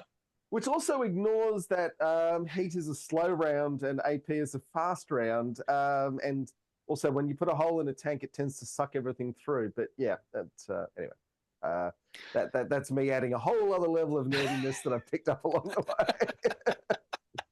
The slowness of the heat round is not something I ever appreciated until literally just the last episode. So it just goes to show we can always still learn. Oh yeah, that's something I picked up. Oh, like do you remember the Microprose computer games? Yeah, I mean, in theory, I must have played some. Yeah, I remember seeing the because logo. I had the M1. I think it was M1 Tank Platoon or something on my Amiga, and I distinctly remember from that one that it made the point that if you fired heat, it was quite a stick. Yeah. Yeah, whereas if you fired AP, it was very straight. So that, like, yeah. But as far as rules are concerned, these days, I'm a big fan of simplicity. And some years ago, I discovered a PZ8. They're called. I've no idea what PZ8 means or whatever, but there's a bunch of them. I think there's a Second World War set and a Cold War set, and I think there might be ones for like sci-fi or something like that. But they're like 2 pages, and and they work, and it's easy and it's quick, and yeah, it's now that I'm in my 50s, like that's the kind of thing I want. Sorry, what's the name of that one again for PZ8. folks who want to try? PZ8. PZ8, and you that'd work well with your source materials. Yeah. Nice one. If I remember rightly, I got them from the Free War Games Rules website. Great. Now, if someone wants to start reading your books, where would you recommend they start? And can you tell us about that one? I think I would probably recommend starting with The Strange Campaign or Nimrod, one of those two. The Strange Campaign is Madagascar. Yeah. And what's Nimrod about? Operation Nimrod is the the Iranian embassy siege in 1980. Okay. So they're very different books. So it's really which one's going to float your boat more. I like the way in your Operation Nimrod one you call out that the SAS had been acknowledged by the government previously. It just hadn't really made it, and hadn't made it into the press a whole lot before then. And yes, this is really their first outing in the mainstream press, I guess. Yeah. And whereas dispelling the myth of that this is the first time they'd ever been mentioned type thing in the secret organization. Yeah. And there's a whole load of myths around the SAS, which I guess it comes with the territory because they are quite secretive. They don't shout too much about what they do, but yeah, there's so many myths around them and there's the siege, and I also mentioned in the book that there's this idea that during the siege they were removing bricks from a wall to give them an entry point, and it's complete rubbish. But I mean, not everything ever written about the SAS is rubbish. That's obviously a grossly oversweeping generalization. But I mean, so much of the World War II stuff was, I mean, my reading of it was they were a joke formation made to fool the Germans as a order of battle, and then they got bored and started trying to actually do things, and had to be rescued by the Long Range Desert Task Force numerous times until they figured out how to do things. I like the Second World War SAS. I'm not as genned up on, but it's certainly true that I think their first, although I should mention, because I'm currently researching my next book, which will be about the first British airborne operation, and before they became, and initially they were known as either the Special Air Service or the Special Service, which meant that for a while they had the initials SS, which seems rather unfortunate. And nobody seems to pick up on it. Seems like they added air just to get away from that, doesn't it? That's why they started jumping out of planes in the middle of desert sandstorms, so they can get away from it, yes. But so that was like 1941. So it was before the whole thing in the desert. I know, like, the first operation in the desert with David Sterling in charge, it was a complete disaster. And yeah, I think there was a certain amount of teething troubles until they worked out how to do things. Yeah, one of the books that really jumped out from me of yours was the one about the Welsh miners in taking on the remembrance of the town of Ledici, however you want to pronounce it properly, in Czechoslovakia, and how it was wiped out by the SS, and how this Welsh town said, "We are not going to let their memory pass away. We are going to remember them," and how the SS had murdered basically everybody in the town and tried to wipe their existence from the map. That really stood out for me as a book that has a greater meaning than just history of saying we will not let them just be the Nazis force them out of existence. We will remember them, even though we are on 1,000 miles away, or however far it is, and we have no relationship to them except we are also a small mining town, and we are going to remember.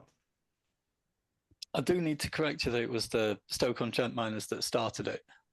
There you go. Because I found out about it because I'm living in Stoke-on-Trent these days, and yes, miners from all over. Oh, sorry, people right. from all over the world. I knew it was miners. I always associate miners in the UK as Welsh. Sorry about that. We're more than just miners. That's my biases coming through. There's certainly plenty of mines in Wales. And similarly, I always think of mines as South Yorkshire because that's where I'm from, and I was brought up in a mining village. But yeah, I only found out about that because I went to a local museum with my son, and somebody had rediscovered the story because it had been forgotten in Stoke-on-Trent for years, and somebody local had just seen mention of it in some book somewhere and thought, I've never heard of that. That's like, so they started looking into it. And then there was a concerted effort to raise awareness and make people aware of this thing that local miners had done. And so this one basically came up to us and like she gave us a very quick potted overview and then said, "Would you like to see a film about it?" And we're like, "Yeah, of course." And my first thought was that it was like I would do a Siegfried Line, like another one of those. But the thing that struck me about it was that it was so total. Like they, I would do a Siegfried Line is like it's a shell now, but the Ditzer was left as absolutely nothing. They bulldozed the buildings, took the rubble away, dug up the remains of the corpses in the churchyard and took them away, and then landscaped the entire area. And so there was just, when they were done, it was just fields, and there was no suggestion that there'd ever been a village there. And it was that's what struck me, that it was so total.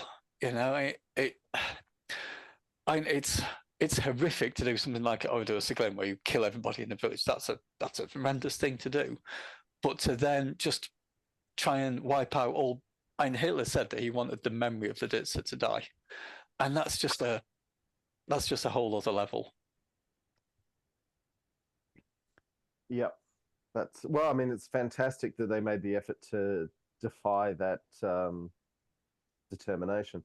We're gonna have to wind up in a second. Before we let you go, Russell, can you tell us what your favorite tank is, and tell us why? Oh, Lord, I am. There's a little tank that could. I am terrible with favourites. I really am. Like, if you ask me this again tomorrow, I'd probably give you a different answer. But I've always had a soft spot for the Tetrarch. Like, I think that's probably the one. But oh God. But if you're going to allow things that aren't really tanks, then I have to say that the turreted FV432 is. I drove one of those at Armageddon, so that has to be up there. And I like the Scorpion and the Scimitar. All that whole range of CVRT. CVRTs, short wheel-based recon vehicles that are fun to drive, bounce around, and do a bit of just take them around on the road and away you go. But you reckon the FV432, the Warrior series? Well, the FV432, like I said, it's Armageddon, which is a local. I say local; it's a couple of hours away. They do paintball battles with turreted FV432s, and they also do driving days. And I went along for one of their driving days, so I got to drive one. And I think the British Army originally made like 13 of them. They just, if I remember rightly, it's the old 432 armored personnel car, and they put a Fox turret on it. And there were only like 13 of them, all in the Berlin Brigade. And Armageddon bought them all to use for the paintball battles. And then and since then they've converted a load more. And when I went for my driving day, I was really quite pleased that the one I got to drive was one of the original Berlin ones. So yeah. Now, I've got to ask, because I'm someone who's been hit by a lot more paintball rounds than I've ever hit anyone else with. What's it like being hit by a paintball round from a tank? That sounds almost terminal. I think I didn't do the paintballing. I just did the driving. Okay. But I believe the paintball battles are basically between turreted 432. So like they're buttoned up. All right, so they don't have people running around. Yeah. Okay. Yeah, the commanders don't have their heads sticking out ready to get splattered by a fist-sized paintball, I'm guessing. Because like I don't know whether it's the different gun or whatever, but like looking at it, it looks about the right size. So you're like, it's 30 or 40 mil caliber. It's going to be a hell of a paintball. Yeah, and they don't tickle, even when they're non-lethal. But yeah. Anyway, Russell, thank you so much for joining us. If people want to find out more about you, it is russellphillips.uk, has everywhere they need to go. And you've been very, very generous sending us videos and pictures recently, which have been included in the show. So we'd like to thank you for that. And you're welcome. Yeah. Rob, anything else you want to... No, I just wanted to say thank you very much, Russell, and I'm going to look forward to trying to incorporate some of your role-playing game suggestions and books into upcoming campaigns and see how that goes. Brilliant. Thanks for having me on.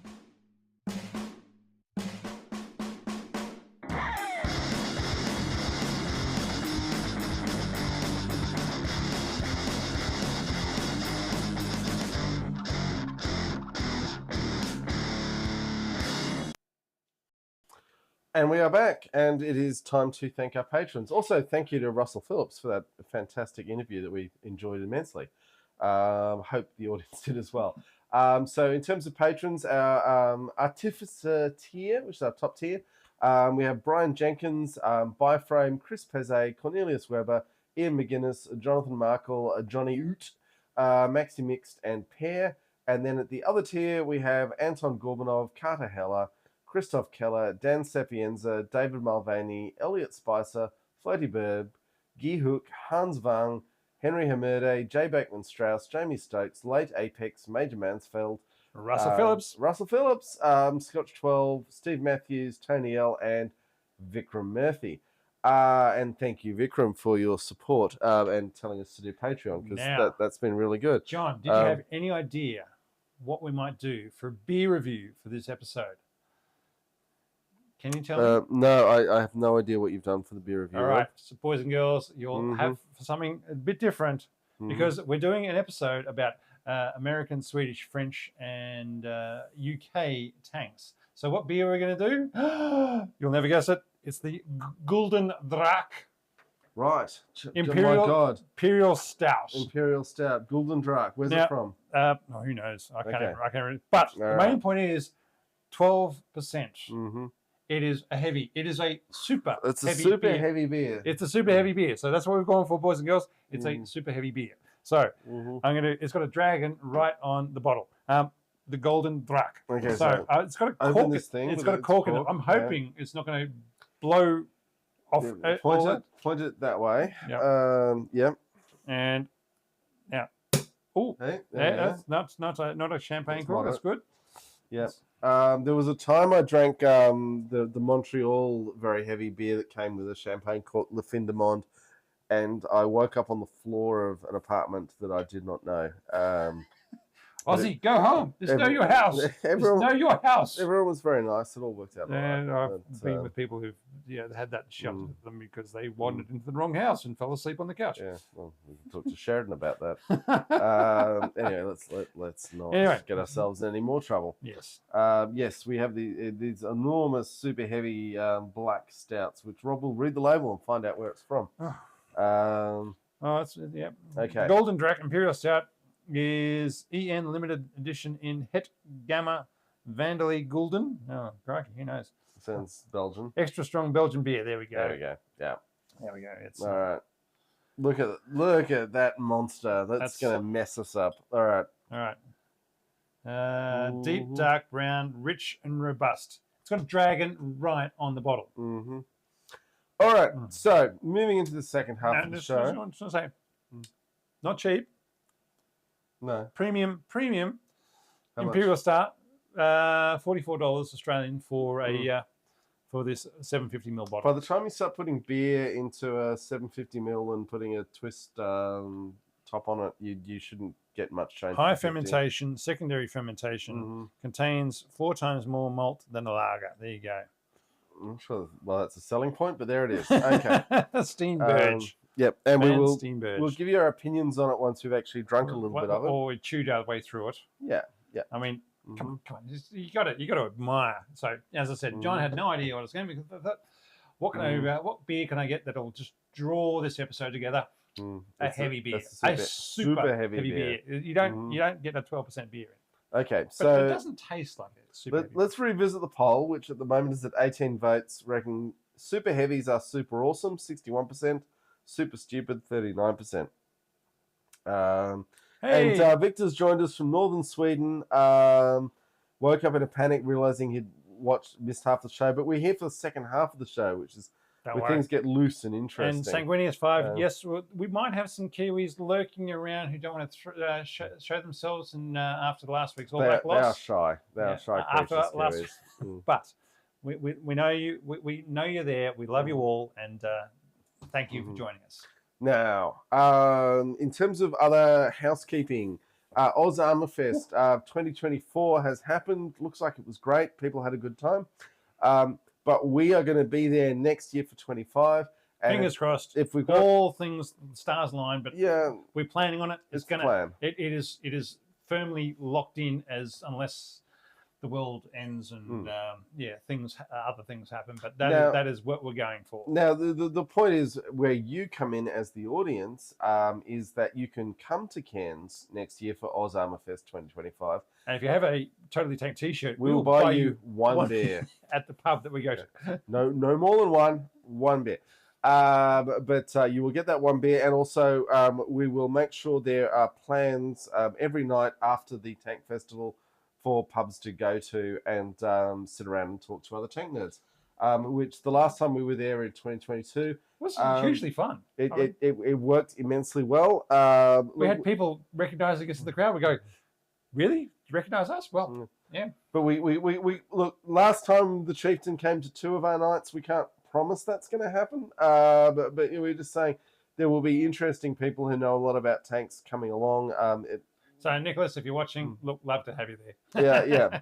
We're not committing you to all of our pub nights, though. Just being very clear, but you're welcome. And whoever else in the tank online community can make it to Cairns. If it helps to sell it, Cairns is it's a real international tourist destination. It's got the amazing access to the Great Barrier Reef. There's crocodile farms. There's rainforest. What do you even call them? Tanks. And there's tanks. And there's an incredible number of craft breweries for a town its size. So anyway, come to Cairns next year. Hang out with us. Watch tanks. It's going to be as good a holiday as you're going to get. Okay, what else we've talked about? Some of the slides in the last half I threw in were for Ogre, which was a game that Steve Jackson Games came up with for playing an enormous, colossal science fiction tank the size of a football field. But also Bolo was a series of books which covered the idea of artificially intelligent super heavy tanks with quite quirky personalities. So there is some cultural fit in the world of the super heavies. Okay, and on that note, we're going to move on to the new future of tanks, the M1. That's a name that's been around for 40-something years, but the M1 is still going to be the M1, even though America's new tank is completely redesigned. Yes, going from 73 tons with all the bits and pieces and over 80 for the mine roller on it. But I think it was only 73 with the mine roller, so all the bits and bobs and everything else, and it's going to get down to 60 tons. Now, I like when we were talking with the chieftain about it. He said, look, if they took out all the copper wiring, you'd save about 5 tons there. And I thought, that's insane. This thing has so much wiring in it that you'd save that much weight. But obviously it was made in the 80s and you needed all the wiring. Well, I mean, sorry, I keep bringing up battleships, but they're very relatable to tanks. I think at the end of the biggest battleships, they had something like 30 tons of paint on the hull. Oh, yeah, you got to chip and paint, mate. Chip and paint. Otherwise, the rust gets in. And you can't, and you've also got to have something for your midshipmen to be doing while they're doing their first sea cruises. A case of going over the side, chip away the rust, and paint the hull, because otherwise they might get around and actually do something, and you can't have that. So, but there is an issue that things like they've added a system and put a counterweight in to keep the turret balanced, and then they've added a system on the other side and put a counterweight on the other side. So there are, literally counterweights in the M1 as it currently existed that could be eliminated to, and still be in balance because there's so many of them.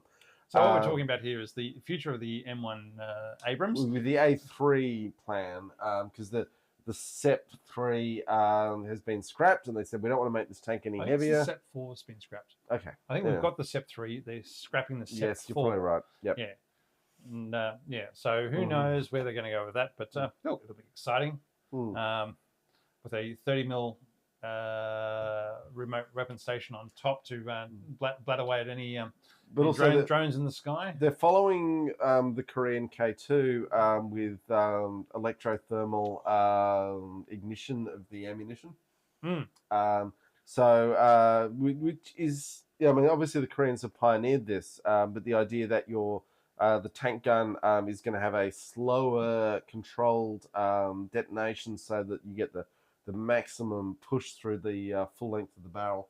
To end up with the maximum velocity, which means you can take out more, you can put more intelligence into the round and take out less propellant. So you might have the same size and weight, but it's got the gubbins actually around the round that leaves the barrel can do more things like turn along the flight path to its target to actually hit the same target or a different target as it's getting there at Mach whatever. But the point is that with it, because they've taken away less propellant, because they can use their less propellant to achieve the same speed using the thermal whatchamacallit? Ignition. Thermal ignition, that's the one. So I mean, all this stuff is good. And gubbins. They got gubbins. Some gubbins. But there is a very important point that they are addressing, which is lessons from Ukraine. Although I would argue you didn't have to have Ukraine to learn these lessons, but it's definitely taught them that once a tank gets over 60 tons, the engineering effort required to keep it moving becomes a huge tell for your operations. And the engineering recovery effort of saying, okay, we have a 70-ton tank stuck in the mud. How do we move it out? Yeah. Do we burn like the Germans with their the Tigers? Do we burn out a platoon worth of Tigers to try and recover one tank that just got stuck in the mud and have them all blown up, or do we have the ability to have a armament recovery vehicle there that can say, yeah, no worries, we'll just drag that out straight away, and it takes the REME folks or whoever else, or the engineering, a much shorter amount of time with a lot less hassle to drag that capability out of the mud than they would need, and having it inherent to the system, inherent to the organisation. Sure, but the tactical bridging requirements are important because that's only important in places that actually have rivers. No, but even just ditches, you need to have the engineers ready to go, and they've got to have their formations of vehicles, and in this modern environment where everyone's got drones everywhere, a tank that doesn't need as much logistical support is giving you a lot more flexibility. Again, ditches are only a obstacle when they're actually planned. If you're building your tank ditches, yes, they're an obstacle. But if you're doing it right, you shouldn't be running into the enemy's main obstacles and bloody tank traps and ditches. My bigger point though is go around them. Yeah. Where are we? Kursk? Yeah. A lighter tank has more options, and when the enemy is narrowing down where their effort needs to go. An 80-ton tank, you've got very limited number of places it can go to.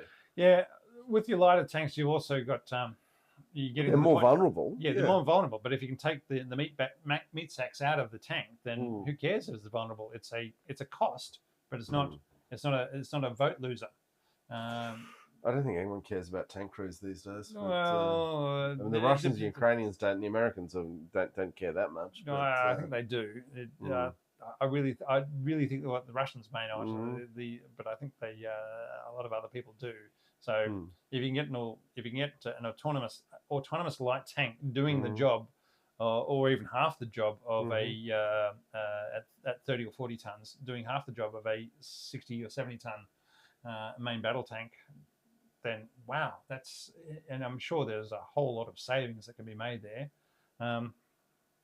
There's a lot of ideas. Look, I'm sure a lot smarter people than us are having these thoughts and doing something with them and coming up with them. But if they're not, Well, we're here and we're happy to provide our ideas for Mhm. lots and lots.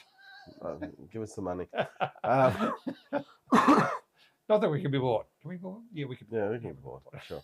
Yeah, I mean, we run ads. Anyway, so the Task and Purpose did a fun video, in the Chris Cappy style, which is, not super intellectual, but understandable. He's very And good engaging. He's very good at being engaging. Yeah. About what they're looking for in the next M1, which fundamentally should really be an M2. It's going to be a totally different tank. The crew positions are changing. The engines change. It's a new tank. But can they find another American tank general to name it after who doesn't have any lurking back issues? Schwarzkopf. H. Norman Schwarzkopf. We'll call him Norman. That'd be fun. Call it H. Yeah. That'll work too. Yeah. All right.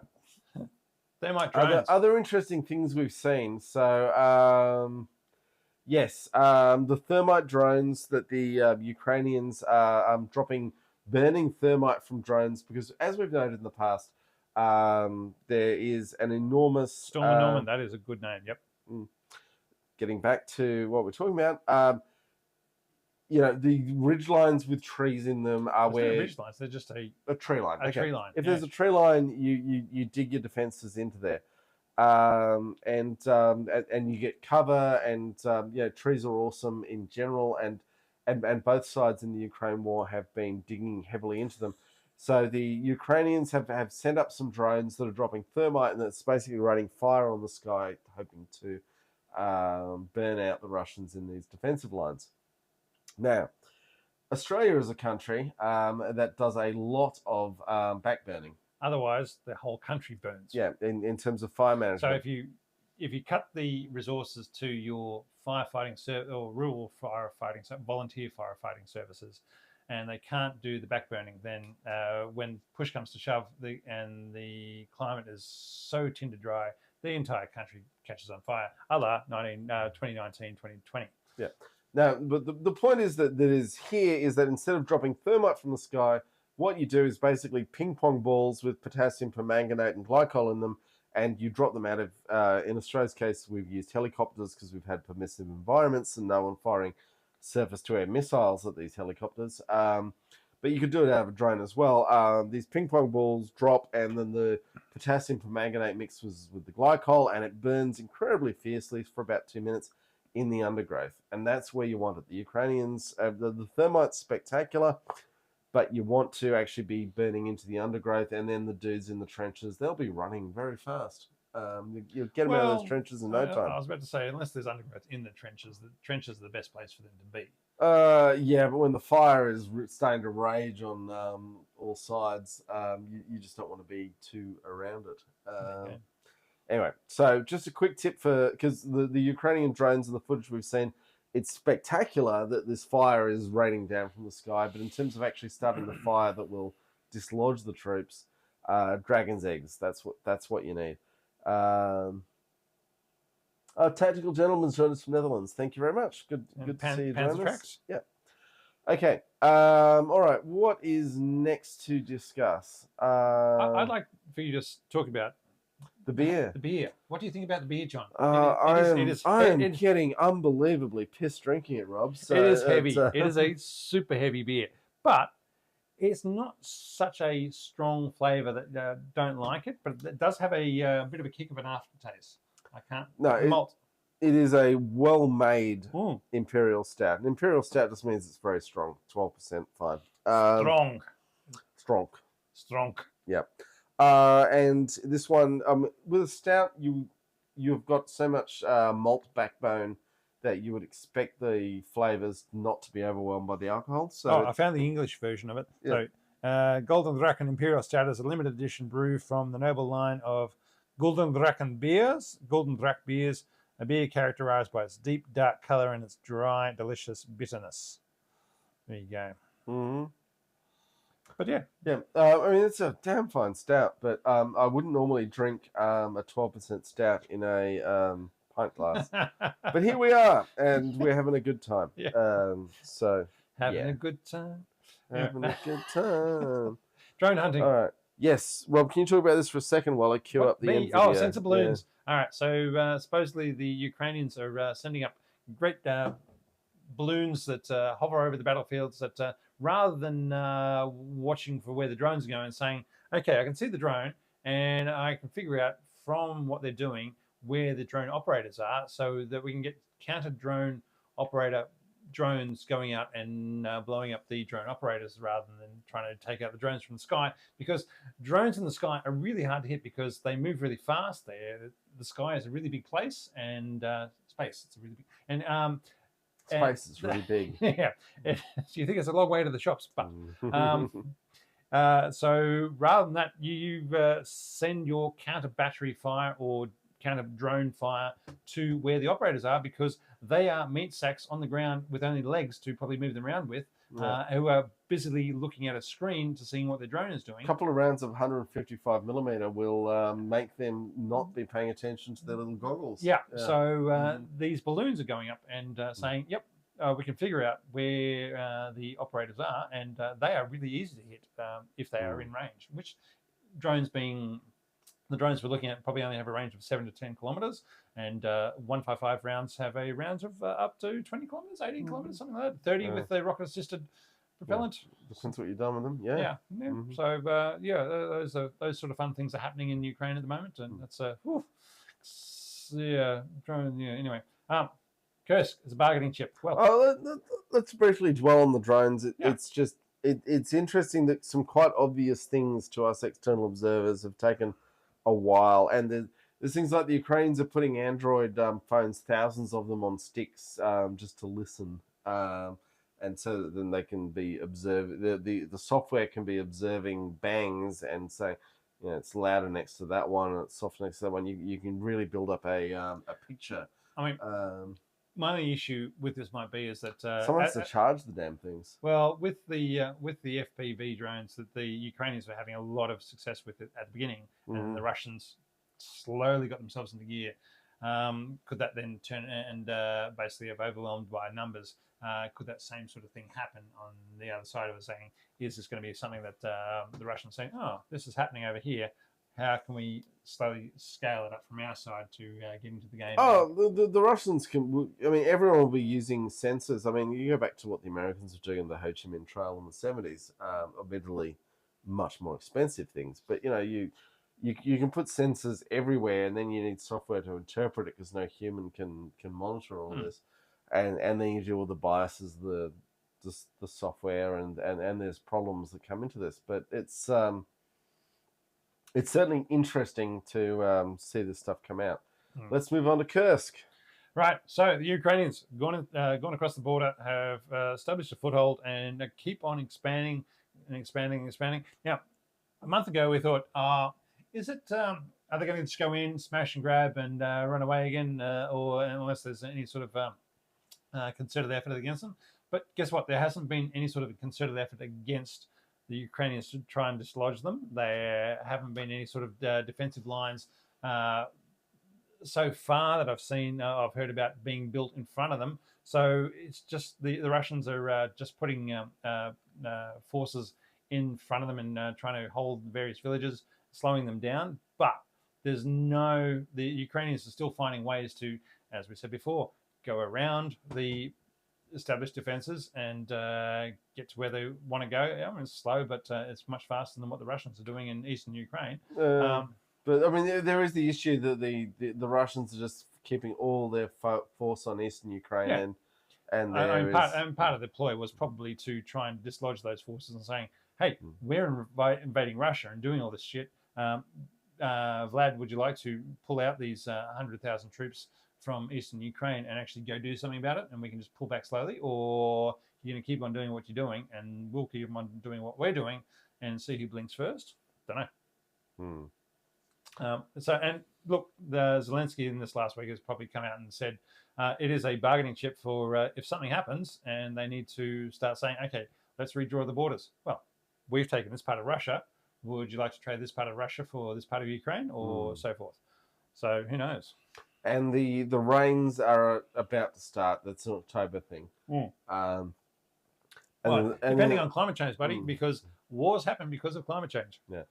But so between the rains and the winter, and there is the issue that the Russians are going to run out of T-62s to pull out of storage next year. You would think they're going to reach some sort of peace negotiation in the next 6 months. Do you think they're going to do a factory recall of all the Indian T-72s and T-90s? Say, look, you got to send them back to Russia for a factory reset, and then those 2,000 tanks from India are going to end up back. Oh, while they're here, we're just going to take them out for some testing. Mm-hmm. I hope I haven't given anybody any bad ideas, but anyway, well. that could happen. Now, just quickly, we want to talk about Tim Pool and Dave Rubin, and basically the Miami set of conservative podcasters have all been caught up in a scam when the Russians were paying them $100,000 per week. Would we take $100,000 from the Russians? Yeah, absolutely. There we go, boys and girls. But we will be transparent in our disclosure. We'll let you know. There will be signs. Yeah. Great big money signs. 100,000 per week, and they say, "Oh, we didn't know." Yeah. Anyway, it's hilarious. But what my personal view is that what the Russians were trying to achieve here weren't the disinformation of what whatever these twerps that they were giving the money to was. It was that they have now made a huge number of people be suspicious of everything. And you constantly see this. Anytime anyone is critical of American foreign policy online, someone comes in saying, oh, well, you're paid by Russia to do this. And that is going to go through the roof. In terms of, Adam Curtis's documentary, Hypernormalization, I would strongly recommend to anyone trying to make sense of this world. And this is a big step in hypernormalizing us in the West and making us just terrified of everything and successful. But I will happily say $100,000 per week, Rob. Like, we will produce this podcast on a weekly basis. And drink a lot of beer. We'll get a liver replacement every 12 months. It doesn't matter. 100,000 per week. We'll do it. We will do 2 podcasts a week instead of 1 a month. We will do it for that kind of money. Come on. But the bigger issue is that you only get that money if you're saying things that wealthy people want you to say. Yeah. And you've got guys like Tim Pool. We're saying things wealthy people want to say. No, I'm sure we are. I'm sure we are. We are the mouthpiece of the billionaires. I hope we get paid for it then. I just don't know why you're pocketing the money, not giving me any. Yeah. Anyway. How do you think I afford this beer, John? There we go. All right, let's move on. All right, all good fun, boys and girls. Yeah. We're just moving on from that. Yeah, we don't get money. Worth noting. This is satire. Just remember, it's satire. Until they're paying us. Yeah. Just worth noting in terms of military affairs around the world. The Houthis at the moment are in complete control of the Red Sea. The Americans have withdrawn. Have they? Yeah, and the Houthis have taken over oil tankers and setting fire to them. And I've got to just say that people worried about China invading Taiwan, if Yemeni rebels, the Houthis, who are the most desperate, skeletonized people on earth, can keep the US Navy out of the Red Sea, China trying to control the Taiwan Strait in the face of Taiwanese opposition, I just don't see it. Yeah, but the thing is, the US Navy is not trying to get involved.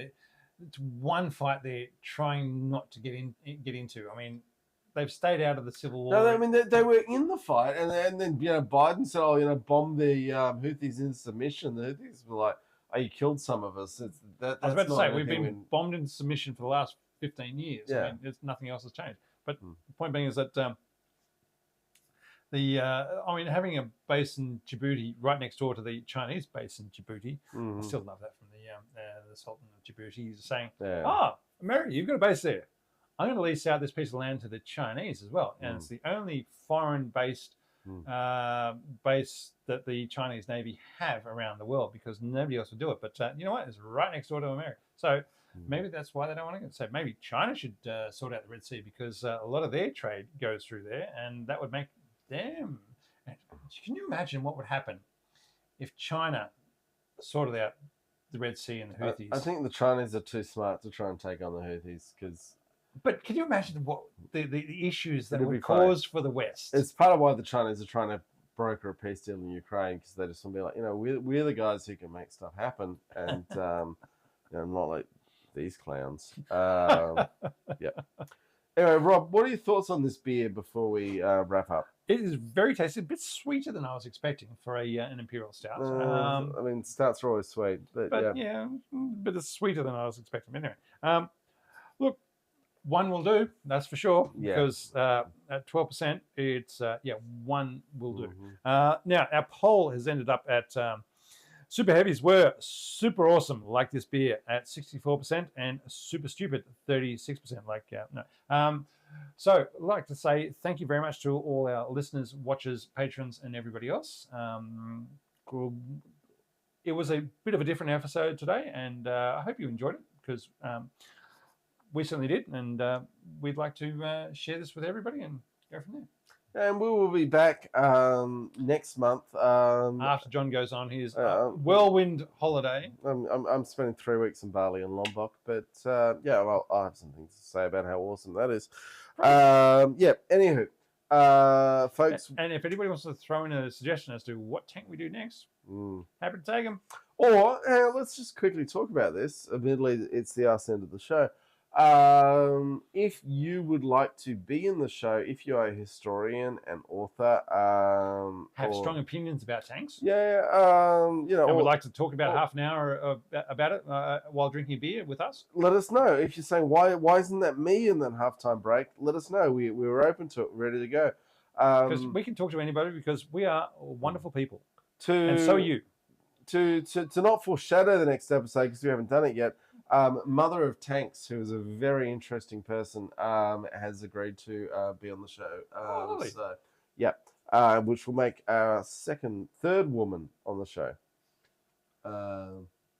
Lottie Sheridan, and then hopefully if we can line up. We've mentioned Sheridan. Has she actually? No, she was in the show. We did the Sheridan episode. We interviewed her about being named after. You might have. Yeah, it was in the show. Okay, there you go. There you go. 3. Yeah. I actually no. I got to throw in here.